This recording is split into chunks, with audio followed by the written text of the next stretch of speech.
قال الله تبارك وتعالى في كلامه المجيد أعوذ بالله من الشيطان الرجيم من همزه ونفخه ونفثه شهر رمضان الذي أنزل فيه القرآن هدى للناس وبينات من الهدى والفرقان۔ ہر قسم کی حمد و ثنا، بڑائی، کبریائی، تحمیدات و تمجیدات، تحلیلات و تکبیرات اللہ مالک الملک کے لیے، اور لاکھوں کروڑوں انگنت و لا تعداد بے حد و حساب درود و سلام جناب محمد الرسول اللہ صلی اللہ علیہ وسلم کی ذات اقدس پر۔ محترم بھائیوں، قرآن مجید اور رمضان المبارک کا آپس میں بہت گہرا تعلق ہے۔ قرآن مجید رمضان المبارک کے مہینے میں نازل ہوا، اور اس کے علاوہ نبی کریم صلی اللہ علیہ وسلم بھی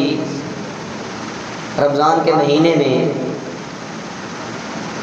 سیدنا جبریل امین علیہ الصلوۃ والسلام کے ساتھ قرآن مجید کا دورہ کیا کرتے تھے۔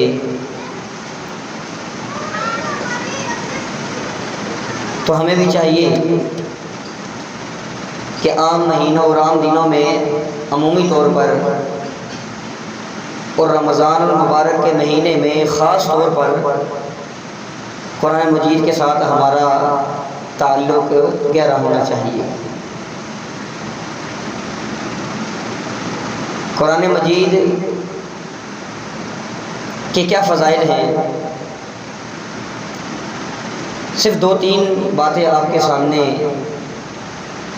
فضیلت کے حوالے سے، قرآن مجید کی فضیلت کے حوالے سے رکھوں گا۔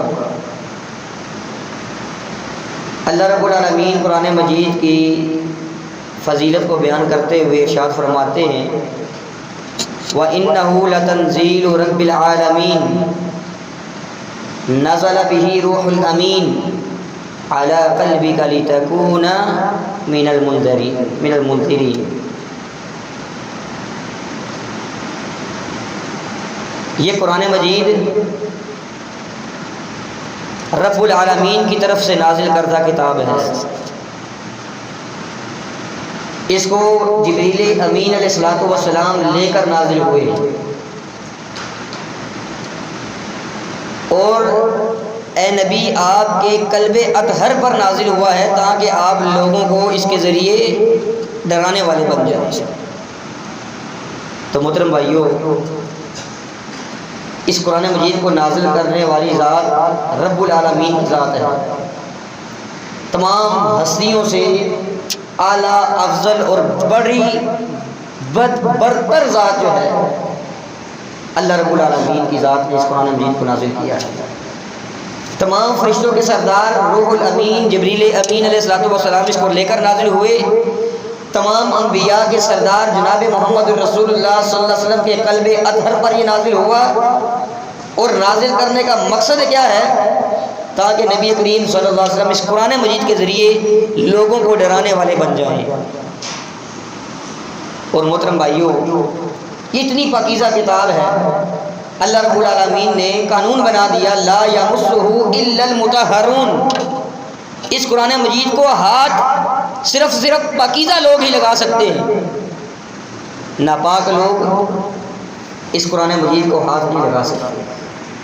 اور محترم بھائیوں، اتنی بے مثال کتاب ہے، اللہ رب العالمین نے چیلنج دیا ہے، قل اے نبی کہہ دیجئے لَإِنِ اجْتَمَعَتِ الْإِنسُ وَالْجِنُّ، تمام کے تمام انسان اور جن اکٹھے ہو جائیں عَلَىٰ أَن يَأْتُوا بِمِثْلِ هَذَا الْقُرْآنِ، اس بات پر اکٹھے ہو جائیں کہ اس قرآن جیسی کوئی کتاب لے کر آئیں، اس قرآن مجید جیسی کوئی جو ہے وہ کلام کوئی لے کر آئیں۔ فرمایا کہ لا یأتون بمثلہ، وہ اس جیسا کلام، اس جیسی کتاب نہیں لا سکتے۔ وَلَوْ كَانَ بَعْضُهُمْ لِبَعْضٍ ظَهِيرًا، اگرچہ سارے کے سارے جن اور انسان ایک دوسرے کے ساتھ مل بیٹھ کر ایک دوسرے کی مدد کرتے ہوئے یہ کام کرنا شروع کر دیں، اس جیسی کتاب، اس جیسا کلام پیش نہیں کر سکتے۔ ایک جگہ پر ایک سورت کا چیلنج دیا، ایک سورت ہی جیسی لے کر آؤ، نہیں لا سکتے۔ کسی جگہ پر ایک آیت کا چیلنج کر دیا، اس جیسی ایک آیت لا کر دکھا دو، اور نہیں لا کر دکھا سکے، اور قیامت تک نہیں لا کر دکھا سکیں گے۔ اتنی عظیم کتاب ہے۔ تو محترم بھائیو، ابھی اگلے پوائنٹ کی طرف چلتے ہیں کہ یہ قرآن اتنا فضیلت والا ہے، اس کی تلاوت کرنے کی کیا فضیلت ہے، اس کی تلاوت کرنے پر کیا اجر ہے، کیا ثواب ہے۔ تو محترم بھائیو، سنن ترمذی کی حدیث ہے، سیدنا عبداللہ بن مسعود رضی اللہ تعالیٰ عنہ بیان فرماتے ہیں، من قرأ حرفا من کتاب اللہ فلہ بہ حسنہ والحسنۃ بعشر امثالها، لا اقول الف لام میم حرف بل الف حرف ولام حرف ومیم حرف۔ فرمایا کہ جو شخص قرآن مجید کا ایک حرف تلاوت کرتا ہے، اس کے لیے 10 نیکیاں ہیں، ایک حرف کی 10 نیکیاں ہیں۔ اور رسول اللہ صلی اللہ علیہ وسلم فرماتے ہیں، میں نہیں کہتا کہ الف لام میم ایک حرف ہے، الف الگ حرف ہے، لام الگ حرف ہے، اور میم الگ حرف ہے۔ جو شخص الف لام میم کی تلاوت کرتا ہے، اس کے لیے 30 نیکیاں ہیں۔ اور محترم بھائیو، کوئی ایک سورت، چھوٹی سورت، سورہ کوثر ہے، اس کی کوئی شخص تلاوت کر لیتا ہے، اس کے حروف آپ گنیں کتنے زیادہ حروف ہیں، پھر ان کو 10 کے ساتھ ضرب کر دیں، اور محترم بھائیو کتنی نیکیاں میں اور آپ تصور بھی نہیں کر سکتے۔ ایک رکوع کوئی پڑھ لے، ایک سپارہ کوئی پڑھ لے، اور محترم بھائیو نیکیاں اتنی ملتی ہیں کہ کوئی شخص شمار نہیں کر سکتا۔ اس لیے قرآن مجید کی تلاوت کو اپنا شعار بنائیں۔ اور صحیح مسلم کی ایک حدیث ہے جس سے یہ ثابت ہوتا ہے کہ قرآن مجید سفارشی ہے۔ قیامت کے دن سفارشی بن کر آئے گا، جو اس کی تلاوت کرنے والا، اس کو پڑھنے پڑھانے والا، اس کو سیکھنے سکھانے والا، ایسے لوگوں کے لیے سفارشی بن کر آئے گا۔ صحیح مسلم کی حدیث ہے، ابو ہریرہ رضی اللہ تعالیٰ عنہ بیان فرماتے ہیں، نبی کریم صلی اللہ علیہ وسلم نے فرمایا، اقرأوا القرآن فإنه يأتي يوم القيامة شفيعا لأصحابه۔ لوگوں قرآن مجید کو پڑھا کرو، یہ اپنے پڑھنے والوں کے لیے کل قیامت کے دن سفارشی بن کر آئے گا، سفارش کرے گا اپنے پڑھنے والوں کے لیے۔ اور محترم بھائیو، ایک حدیث جو کہ مسند احمد کے اندر ہے، اس حدیث میں نبی کریم صلی اللہ علیہ وسلم فرماتے ہیں، قرآن اور قیام اللیل، تراویح، یہ دونوں چیزیں کل قیامت کے دن سفارشی بن کر آئیں گی، سفارشی بن کر۔ قرآن کہے گا، روزہ اور قرآن یہ دو چیزیں سفارش بن کر آئیں گی، سفارشی بن کر آئیں گی۔ روزہ کہے گا، میں نے دن پر اس کو کھانے پینے سے روکے رکھا، شہوات سے روکے رکھا، یا اللہ میں اس کی سفارش کرتا ہوں، میری اس کے حق میں سفارش کو قبول فرما۔ اور قرآن کہے گا، یا اللہ میں نے اس کو رات کو نیند سے روکے رکھا، سونے نہیں دیا، یہ مجھے پڑھتا رہا، مجھے سنتا رہا، تراویح کے اندر، قیام اللیل کے اندر، اور ویسے پڑھتا رہا، سنتا رہا، رات کو میری وجہ سے اس نے اپنی نیند کو قربان کیا، 1 گھنٹے کی، 2 گھنٹے کی، 3 گھنٹے کی نیند کو قربان کیا، یا اللہ میں اس کے حق میں سفارش کرتا ہوں، میری اس کے حق میں سفارش کو قبول فرما۔ حضور علیہ الصلوۃ والسلام فرماتے ہیں، یہ دونوں ایسے سفارشی ہیں کہ فیشفعان، ان کی سفارش کو رد بھی نہیں کیا جائے گا، ان کی سفارش کو قبول کیا جائے گا۔ کون سے 2 لوگ؟ ایک روزہ رکھنے والا، ایک قرآن مجید کو پڑھنے والا، سننے والا۔ اور محترم بھائیوں، کوئی اتنا مشکل کام نہیں ہے، اور روزہ تو سب رکھتے ہیں، لیکن ساتھ ساتھ اگر قرآن مجید کے ساتھ لگاؤ کر لیا جائے، لگاؤ رکھ دیا جائے، اور قرآن مجید کی تلاوت کو جہاں وہ اپنا شعار بنایا جائے، قرآن مجید کی تلاوت کو سنا بھی جائے، پڑھا بھی جائے، محترم بھائیوں پھر یہ ہمیں نصیب ہو سکتا ہے کہ کل قیامت کے دن یہی قرآن ہمارے لیے سفارشی بن کر آ جائے، یہی روزہ ہمارے لیے سفارشی بن کر آ جائے۔ اور ایک روایت میں حضور علیہ الصلوۃ والسلام فرماتے ہیں، القرآن شافع مشفع، قرآن ایسا سفارشی ہے کہ جس کی سفارش ضرور بضرور قبول ہوگی۔ فمن جعلہ امامہ قادہ الی الجنہ، جو اس قرآن مجید کو اپنا امام بناتا ہے، اپنے سامنے رکھتا ہے، اپنا مشعل راہ بناتا ہے، یہ قرآن اس کی رہنمائی جنت کی طرف کرے گا، اس کو جنت میں لے کر جائے گا۔ اور ومن جعلہ خلفہ ساقہ الی النار، جو اس قرآن مجید کو اپنے پس پش ڈال دیتا ہے، اس کو کوئی ویلیو نہیں دیتا، اپنے پیچھے چھوڑ دیتا ہے، فرمایا کہ یہ قرآن اس کو ہانک کر جہنم میں لے کر جائے گا۔ جیسے بکریاں چرانے والے بکریوں کو ہانک کر، بکریاں آگے ہوتی ہیں، چرانے والا چرواہا پیچھے ہوتا ہے، اور ہانک کر جو ہے وہ اپنے گھر کی طرف یا چراگاہ کی طرف لے کر جاتا ہے، ایسے اگر ہم نے قرآن مجید کو پس پش ڈال دیا، کوئی اہمیت نہ دی، کوئی ویلیو نہ دی، یہ قرآن ہمیں ہانک کر جہنم کی طرف لے کر دے گا۔ اس لیے محترم بھائیوں، یہ قرآن مجید کی تلاوت کے فضائل ہیں۔ قرآن مجید کی تلاوت کرنے والے ہم بنیں گے، ہر حرف پر 10 نیکیاں ملیں گی۔ یہ قرآن مجید ہمارا سفارشی بن کر آئے گا، یہ ہمیں جنت میں لے کر جانے والا بنے گا۔ اور محترم بھائیوں، قرآن مجید کی تلاوت کرنے والے، قرآن مجید کو پڑھنے پڑھانے والے، قرآن مجید کے ساتھ اپنے تعلق کو مضبوط کرنے والے، یہ لوگ اللہ رب العالمین کے اتنے خاص ہیں کہ گویا کہ جتنی خاص کسی انسان کی اپنی فیملی ہوتی ہے، اتنا خاص یہ لوگ اللہ کے لیے ہوتے ہیں۔ جو قرآن مجید کو پڑھنے والے، قرآن مجید کو پڑھانے والے، سمجھنے والے، سمجھانے والے، سیکھنے اور سکھانے والے، تلاوت کرنے والے، محترم بھائیو، یہ اتنے اللہ کے خاص ہوتے ہیں جیسے کسی انسان کی اپنی فیملی خاص ہوتی ہے۔ اللہ کے رسول صلی اللہ علیہ وسلم فرماتے ہیں، سنن ابن ماجہ کی حدیث ہے، ان للہ اہلین من الناس، لوگوں میں سے اللہ کے کچھ ایسے خاص بندے ہوتے ہیں گویا کہ وہ اللہ کی فیملی ہیں، اللہ کی فیملی کی طرح وہ لوگ ہوتے ہیں۔ فرمایا کہ حضور علیہ الصلوۃ والسلام سے پوچھا گیا، اللہ کے رسول من ہم، یہ خوش نصیب کون ہیں جو اللہ کے اتنے خاص ہوتے ہیں، اتنے خاص گویا کہ وہ اللہ کی فیملی کی طرح ہے۔ حضور علیہ الصلوۃ والسلام فرماتے ہیں، ہم اہل القرآن، ہم اہل اللہ و خاصتہ، وہ اہل قرآن ہیں، وہ قرآن والے ہیں، قرآن کے ساتھ محبت کرنے والے، قرآن کے ساتھ تعلق کو مضبوط رکھنے والے، یہ لوگ ہیں ہم اہل اللہ و خاصتہ، یہ اللہ کی فیملی کی طرح ہیں اور اللہ کے انتہائی خاص بندے۔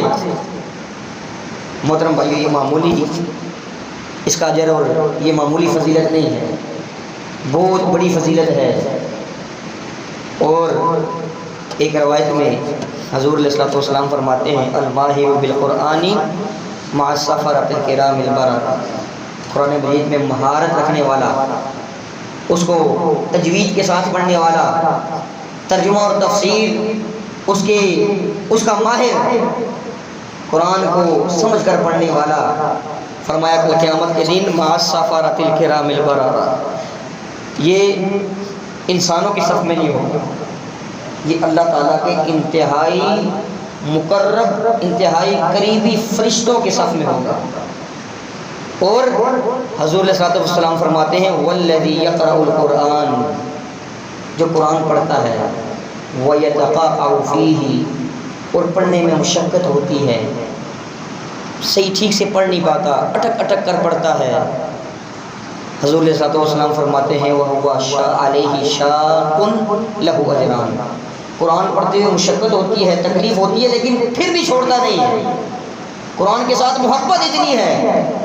کہ قرآن پڑھنے میں روانگی اتنی نہیں ہے، اٹک اٹک کر پڑھتا ہے لیکن پھر بھی پڑھتا ہے۔ لہو اجران، ایسے شخص کے لیے 2 اجر ہیں، 2 اجر ہے، ڈبل اجر ہے۔ ایک شخص ماہر ہے قرآن پڑھنے میں کوئی اٹکن نہیں، کوئی پریشانی نہیں، ایک وہ قرآن پڑھتا ہے، کل قیامت کے دن اللہ کے قریبی فرشتوں کی صف میں ہوگا۔ اور ایک شخص قرآن پڑھتا ہے لیکن قرآن میں اتنا ماہر نہیں ہے، اٹکتا ہے، اٹکنے آتی ہیں، رک رک کر پڑھتا ہے، قرآن پڑھتے ہوئے مشقت ہوتی ہے۔ ایک ماہر 15 منٹ میں اگر 15-20 منٹ میں ایک قرآن مجید کا ایک پارہ ختم کرتا ہے، اور یہ اٹک اٹک کر پڑھنے والا، اس کو شاید 1 دن لگ جائے، 2 دن لگ جائے قرآن مجید کا ایک سپارہ پڑھنے میں، فرمایا کہ پھر بھی وہ پڑھتا ہے، فرمایا ایسے شخص کے لیے ڈبل اجر ہے، اس ماہر سے ڈبل اجر ہے۔ تو مطلب بھائی معمولی چیز نہیں ہے، کوئی یہ نہ کہے کہ میں پڑھ نہیں سکتا، مجھے پڑھنے میں مشقت ہوتی ہے، اٹکن ہوتی ہے، وقت لگتا ہے، ٹائم لگتا ہے، محترم بھائیوں نہیں، اگر اٹکنے آتی ہیں رک رک کر پڑھتے ہیں، پھر بھی اگر آپ قرآن مجید کی آپ کے دل کے اندر محبت اتنی ہے کہ آپ پھر بھی جاری رکھے ہوئے ہیں، تلاوت پھر بھی کرتے ہیں، محترم بھائیوں آپ کے لیے ڈبل اجر ہے۔ اور اسی طرح محترم بھائیوں قرآن مجید کی تلاوت سے ارد گرد کی فضا بدل جاتی ہے، ماحول بدل جاتا ہے۔ صحیح بخاری اور مسلم کی حدیث ہے، براء بن عازب رضی اللہ تعالیٰ عنہ اس حدیث کے راوی ہیں، بیان فرماتے ہیں ایک شخص سورہ کہف کی تلاوت کر رہا تھا اور اس کے پاس گھوڑا بندھا ہوا تھا۔ تلاوت کرتے کرتے اچانک سے آسمان سے ایک بادل جو ہے وہ اس کے اوپر آتا گیا، سائبان کی صورت میں قریب آتا گیا، قریب آتا گیا، اور گھوڑے نے بدکنا شروع کر دیا۔ گھوڑے کے پاس اس کا جو ہے وہ بچہ تھا، وہ ڈر گیا کہ کہیں گھوڑا جو ہے وہ اس کے بچے کو نقصان نہ پہنچا دے، تو اس نے جو ہے وہ قرآن مجید کی تلاوت کرنا بند کر دیا۔ پھر جو ہے وہ گھوڑا بدکنا رک گیا، پرسکون ہو گیا۔ پھر جب تلاوت شروع کی، پھر وہ سائبان قریب آیا، وہ بادل قریب آیا، اور پھر سے گھوڑا جو ہے وہ بدکنا شروع کر دیا۔ اس نے جو ہے وہ تلاوت بند کر دی، اور صبح حضور علیہ السلام کی خدمت میں حاضر ہوا اور سارا واقعہ سنایا، سارا ماجرا سنایا۔ تو حضور علیہ السلام نے فرمایا تلک السکینۃ تنزلت للقرآن، یہ وہ سکون تھا، وہ سکینت تھی جو تیرے قرآن مجید کی تلاوت کی وجہ سے تیرے اوپر نازل ہو رہی تھی۔ اور ایک روایت میں اسید بن حضیر رضی اللہ تعالیٰ عنہ کا واقعہ آتا ہے کہ وہ سورۃ بقرہ کی تلاوت کر رہے تھے۔ تلاوت کرتے کرتے جو ہے وہ آسمان سے ایک چھتری، ایک سائبان تیزی کے ساتھ نیچے آ رہا تھا، تو جب ان کے قریب پہنچا انہوں نے وہ تلاوت بند کر دی، ڈر گئے، اور کل صبح حضور صلی اللہ علیہ وسلم کی خدمت میں حاضر ہوئے، واقعہ پیش کیا، تو حضور صلی اللہ علیہ وسلم فرمانے لگے یہ آسمان سے رحمت کے فرشتے تیرے اوپر نازل ہو رہے تھے تیرے قرآن پڑھنے کی وجہ سے، اور اگر تو قرآن پڑھتا رہتا، صبح تک قرآن پڑھتا رہتا، ساری رات قرآن پڑھتا رہتا، تو صبح کو لوگ بھی ان فرشتوں کو دیکھ لیتے۔ تو یہ رحمتوں کا نزول ہوتا ہے قرآن مجید کی تلاوت سے، اللہ کی رحمتیں نازل ہوتی ہیں، فرشتے نازل ہوتے ہیں۔ اور محترم بھائیوں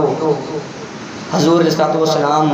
اور اللہ رب العالمین کی محبت بھی جو ہے وہ انسان کو نصیب ہوتی ہے، جو قرآن مجید کی تلاوت کرتا ہے قرآن مجید سے دیکھ کر۔ ایک تو زبانی تلاوت کرنا، حافظ قرآن ہے زبانی تلاوت کرتا ہے، یا کسی کو کوئی صورت حفظ ہے وہ صورت کو زبانی بار بار پڑھتا ہے۔ قرآن مجید سے دیکھ کر قرآن مجید کو پڑھنا، اس کی بھی ایک الگ فضیلت ہے، کیونکہ ایک تو پڑھنا عبادت ہے، اور یاد رکھنا قرآن مجید کو دیکھنا بھی ایک عبادت ہے، اس کے حروف کو دیکھنا عبادت ہے۔ اور شعب الایمان کی حدیث ہے، نبی کریم صلی اللہ علیہ وسلم فرماتے ہیں جس شخص کو یہ چیز پسند ہو کہ اللہ بھی اس سے محبت کرنا شروع ہو جائے اور اس کو رسول اللہ صلی اللہ علیہ وسلم کی محبت بھی حاصل ہو جائے، وہ کیا کرے؟ فَلْيَقْرَأْ فِي الْمُصْحَفِ، وہ قرآن مجید کو دیکھ کر اس سے تلاوت کرے، قرآن مجید کو دیکھ کر تلاوت کرے۔ پڑھنا بھی عبادت ہے، قرآن مجید کو دیکھنا بھی عبادت ہے۔ جو دیکھ کر پڑھے گا اس کو ڈبل اجر مل رہا ہے، دیکھنے کا الگ ثواب ہے، پڑھنے کا الگ اجر ہے۔ اور محترم بھائیوں اگر کسی بھائی کو بالکل قرآن پڑھنا آتا ہی نہیں، بالکل، اور عمر بھی اتنی ہو چکی ہے کہ اب سیکھنا بھی مشکل ہے، تو محترم بھائیوں وہ صرف قرآن مجید کو اگر دیکھتا ہے، صرف قرآن مجید کو کھول کر دیکھتا ہے، تو اس کا بھی اس کو اجر ملے گا۔ یہ بھی ایک عبادت ہے، قرآن مجید کو دیکھنا بھی عبادت ہے، تو وہ صرف دیکھتا چلا جائے، دیکھتا چلا جائے، تو محترم بھائیوں اس کا بھی اس کو اجر و ثواب ملے گا۔ اور یاد رکھیے گا قرآن مجید کو جہاں پڑھنا عبادت ہے، جہاں اس کو جو ہے وہ دیکھنا عبادت ہے، وہاں قرآن مجید کو سننا یہ بھی ایک الگ عبادت ہے، اور اس کا ایک الگ ہی مزہ ہے، اس کی ایک الگ ہی لذت ہے۔ حضور علیہ السلام فرماتے ہیں اللہ رب العالمین کسی چیز کو اتنے توجہ کے ساتھ نہیں سنتے جتنا کسی تلاوت کرنے والے کی تلاوت کو اللہ رب العالمین توجہ کے ساتھ سنتے ہیں، کسی چیز کو اتنی توجہ سے نہیں سنتے۔ تو معلوم کیا ہوا؟ قرآن مجید کو سننا، اس کی تلاوت کو سننا، توجہ کے ساتھ سننا، یہ اللہ رب العالمین کی سنت ہے، اللہ رب العالمین کا طریقہ ہے۔ اور صرف اللہ رب العالمین نہیں بلکہ نبی کریم صلی اللہ علیہ وسلم کو بھی یہ بات بہت پسند تھی کہ کوئی تلاوت کر رہا ہو میں اس کی تلاوت کو سنوں۔ ایک حدیث میں صحیح بخاری کی حدیث ہے، عبداللہ بن مسعود رضی اللہ تعالیٰ عنہ فرماتے ہیں رسول اللہ صلی اللہ علیہ وسلم نے ان سے فرمایا اقرأ علی القرآن، اے عبداللہ قرآن پڑھو، میں تمہاری تلاوت سننا چاہتا ہوں۔ عبداللہ بن مسعود رضی اللہ تعالیٰ عنہ کہنے لگے اقرأ علیک وعلیک انزل، اللہ کے رسول میں آپ کو تلاوت کر کے سناؤں، میں آپ کو تلاوت سناؤں، حالانکہ آپ پر تو قرآن نازل ہوا ہے، میرے اندر ایسی ہمت کہاں سے آ جائے، میرے اندر اتنی ہمت کہاں سے آئی کہ میں آپ سامنے موجود ہوں اور میں قرآن مجید پڑھ کے سناؤں، میں قرآن پڑھوں۔ حضور علیہ الصلوۃ والسلام فرمانے لگے نعم، ہاں، انی احب ان اسمعہ من غیری، مجھے یہ بات بہت پسند ہے کہ میں قرآن مجید کو کسی دوسرے سے سنوں۔ تو جہاں قرآن دیکھنا عبادت ہے، اس کو تلاوت کرنا عبادت ہے، وہاں اس کی تلاوت کو سننا بھی عبادت ہے۔ قرآن مجید کو سنیں، کسی اچھے قاری کی آواز جو ہے موبائل کے اندر لگا لیں، جو ہے وہ آپ تراویح کے اندر قرآن مجید کو سنتے ہیں، یہ ساری عبادات ہے اور ایک پسندیدہ عمل ہے، اللہ رب العالمین کو پسند ہے، حضور علیہ الصلوۃ والسلام کو بھی یہ بات پسند ہے۔ اور محترم بھائیوں، یہ قرآن مجید کو ہم نے پڑھنے کے بجائے، تلاوت کرنے کے بجائے، سننے کے بجائے، ہم نے اس قرآن مجید کو دیگر چیزوں کے لیے رکھ لیا ہے۔ ہم نے اس قرآن مجید کو اینیورسری کے لیے، کسی چیز کا آغاز ہے وہاں پر تلاوت کی جائے، حتیٰ کہ محترم بھائیوں میوزیکل کوئی شو بھی ہو وہاں پر بھی تلاوت قرآن مجید کے ساتھ ہی آغاز ہم کرتے ہیں۔ اینیورسری کے لیے رکھا ہوا ہے، بس تعویذ کے لیے رکھا ہوا ہے، گول گول کر پیو جی، دم درود کے لیے اس کو رکھ لیا ہے۔ ہم نے اس قرآن مجید کو جو ہے اس طرح کی چیزوں کے لیے، اس طرح کے معاملات کے لیے رکھا ہے۔ کسی بچی کی شادی ہے، اس کے سر پر رکھ کر جو ہے وہ برکت کے لیے، تبرک کے لیے۔ تو محترم بھائیوں، قرآن مجید اس لیے نازل نہیں ہوا تھا، قرآن مجید نازل ہوا تھا پڑھنے کے لیے، قرآن مجید نازل ہوا تھا سمجھنے کے لیے، اور قرآن مجید نازل ہوا تھا قرآن مجید کو پڑھ کر سمجھ کر اپنی زندگی کے اندر جو ہے وہ اس کو نافذ کرنے کے لیے۔ ہم نے تو اس کے جو ہے وہ اصل مقصد کو ہی ہم نے بلا کر رکھ دیا۔ تو محترم بھائیوں، یہ قرآن مجید، اس کی تلاوت کرنا بھی اجر ہے، اس کو دیکھنا بھی اجر ہے، اس کو سننا بھی اجر ہے۔ اور جو لوگ جو ہے وہ قرآن مجید کے ساتھ لا تعلقی رکھتے ہیں، ان کو اس چیز سے ڈرنا چاہیے کہ کہیں کل قیامت کے دن یہ قرآن مجید ان کے خلاف نہ کھڑا ہو جائے، یہ قرآن مجید ان کے خلاف مقدمہ نہ دائر کر دے۔ القرآن حجۃ لک او علیک، یہ قرآن مجید یا تو آپ کے حق میں کھڑا ہوگا یا پھر آپ کے خلاف کھڑا ہوگا، یہ آپ کے لیے مقدمہ لڑے گا یا آپ کے خلاف مقدمہ لڑے گا۔ اور محترم بھائیوں، ہمارے لیے اگر اس نے مقدمہ لڑا، ہمارا یہ سفارشی بن کر آ گیا، پھر تو نجات ہی نجات ہے۔ اگر اللہ نہ کرے یہ رب کا کلام یہ کل ہمارے خلاف جو ہے وہ مقدمہ اس نے دائر کر دیا کہ اتخذوا هذا القرآن مہجورا، یا اللہ انہوں نے تیری کتاب کو، تیرے کلام کو، تیرے قرآن کو انہوں نے چھوڑ دیا تھا، انہوں نے پس پش ڈال دیا تھا، تو محترم بھائیو پھر ہمارا کیا بن جائے؟ اس لیے ہمارے دلوں کے اندر قرآن مجید کی محبت ہونی چاہیے،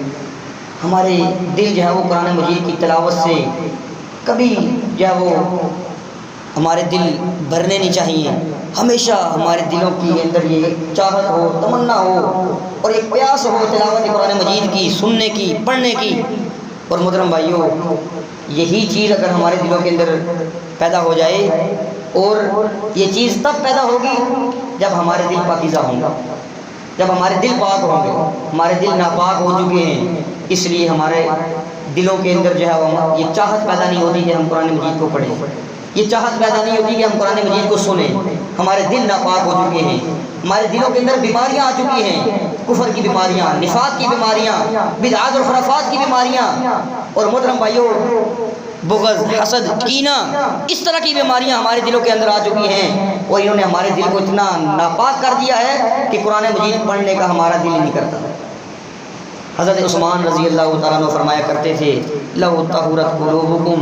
ما شبیتم من کلام ربکم، لوگوں تمہارے دل اگر پاکیزہ ہوتے، تمہارے دل اگر پاک ہوتے تو کبھی بھی تمہارے دل جو ہے قرآن مجید کی تلاوت سے نہ بھرتے، نہ سیر ہوتے۔ اس لیے ہم سب سے پہلے اپنے دلوں کو پاکیزہ کریں تاکہ رب کا کلام پڑھنے کی طرف ہمارا دل ہو، ہمارا جو ہے وہ ہماری چاہت ہماری پیدا ہو قرآن مجید کو پڑھنے کی، سمجھنے کی، اور اس کو دیکھنے کی، اس کو سننے کی۔ اور محترم بھائیو، ہم دیگر چیزوں کی طرف تو دیکھتے ہیں، اخبارات جو ہے وہ وقت پر پڑھتے ہیں، خبریں وقت پر سنتے ہیں، لیکن ہمارے پاس اگر وقت نہیں ہے تو قرآن پڑھنے کا نہیں ہے، ہمارے پاس وقت نہیں ہے تو قرآن مجید کی تلاوت سننے کا وقت نہیں ہے، باقی ساری چیزوں کے لیے وقت ہے۔ اور محترم بھائیو، خاص طور پر کوشش کیا کریں اپنے گھروں کے اندر معمول بنائیں قرآن مجید کی تلاوت کا، اللہ کی قسم بڑی برکتیں نازل ہوں گی۔ ابو ہریرہ رضی اللہ تعالیٰ عنہ فرماتے ہیں جس گھر کے اندر قرآن مجید کی تلاوت ہوتی ہے وہ گھر اہل خانہ کے لیے کشادہ ہو جاتا ہے، اور فرشتے اس گھر کے اندر نازل ہوتے ہیں، فرشتوں کا نزول ہوتا ہے، شیاطین اس گھر کو چھوڑ کر بھاگ جاتے ہیں، اور وہ گھر خیر اور بھلائی کا ایک منبع بن جاتا ہے، مصدر بن جاتا ہے۔ اور فرماتے ہیں جس گھر میں قرآن مجید کی تلاوت نہ ہو، جس گھر کے اندر قرآن مجید کی تلاوت نہ ہوتی ہو، وہ گھر اہل خانہ کے لیے تنگ ہو جاتا ہے، وہاں کے باسی جو ہیں، وہاں کے رہنے والے جو ہیں، ان کا اس گھر کے اندر رہنا مشکل ہو جاتا ہے، اور وہاں سے فرشتے چلے جاتے ہیں، شیاطین وہاں پر ڈیرا ڈال لیتے ہیں، شیاطین آ جاتے ہیں۔ اور رسول اللہ ابو ہریرہ رضی اللہ تعالیٰ عنہ فرماتے ہیں کہ اس گھر کے اندر سے خیر اور بھلائی جو ہے وہ ختم ہو جاتی ہے، وہ شر کا منبع بن جاتا ہے، شر کا مصدر بن جاتا ہے، اس گھر سے خیر اور بھلائی کی امید نہیں کی جا سکتی۔ اس لیے اگر چاہتے ہیں گھر کے اندر خیر آ جائے، گھر کے اندر بھلائی آ جائے، فرشتوں کا نزول ہو، شیاطین دور ہو جائیں، تو محترم بھائیو گھروں کے اندر تلاوت قرآن کا جو ہے وہ آغاز کر دیں، تلاوت قرآن مجید کا جو ہے وہ گھروں کے اندر اہتمام کرنا شروع کر دیں، اور روزانہ خاص طور پر کوشش کریں گھر کے اندر سورہ بقرہ کی تلاوت کو لازم پکڑیں۔ جس گھر کے اندر رسول صلی اللہ علیہ وسلم فرماتے ہیں سورہ بقرہ کی تلاوت ہوتی ہے، اس گھر کے اندر شیطان آ ہی نہیں سکتا۔ آج ہمارے گھروں کے اندر محترم بھائیوں اتنے لڑائیاں، اتنے جھگڑے، اتنے فسادات، اتنے اختلافات کیوں ہیں؟ محترم بھائیوں صرف قرآن مجید کی تلاوت نہ کرنے کی وجہ سے۔ نہ ہمارے گھروں کے اندر قرآن مجید کی تلاوت کا اہتمام ہے، نہ پڑھنے کا اہتمام ہے، نہ جو ہے وہ سننے کا کوئی اہتمام ہے، تو محترم بھائیوں پھر ہمارے گھروں کے اندر سے فرشتے جو ہے وہ چلے جائیں گے، رحمتیں جو ہے وہ چلی جائیں گی، اور گھر ہمارے لیے تنگ ہو جائے گا، اور محترم بھائیوں شیاطین کا نزول ہوگا تو پھر گھر کے اندر بے برکتیاں ہوں گی، لڑائیاں ہوں گی، جھگڑے ہوں گے، گھر کے اندر ایسا ہے۔ اور محترم بھائیوں اگر یہ پرسکون اپنے گھر کو بنانا چاہتے ہیں، اپنے لیے گھر کو جو ہے وہ کشادہ اور راحت کا باعث بنانا چاہتے ہیں، کشادگی کا باعث بنانا چاہتے ہیں، پھر قرآن مجید کی تلاوت ہر روز کا معمول بنا لیں، تلاوت کرنے کا بھی معمول بنا لیں، تلاوت سننے کا بھی معمول بنا لیں۔ اللہ تعالیٰ کی دعا ہے جو کچھ کہا سنا اس پر سب سے پہلے مجھے پھر آپ سب بھائیوں کو عمل پیرا ہونے کی توفیق عطا فرمائے۔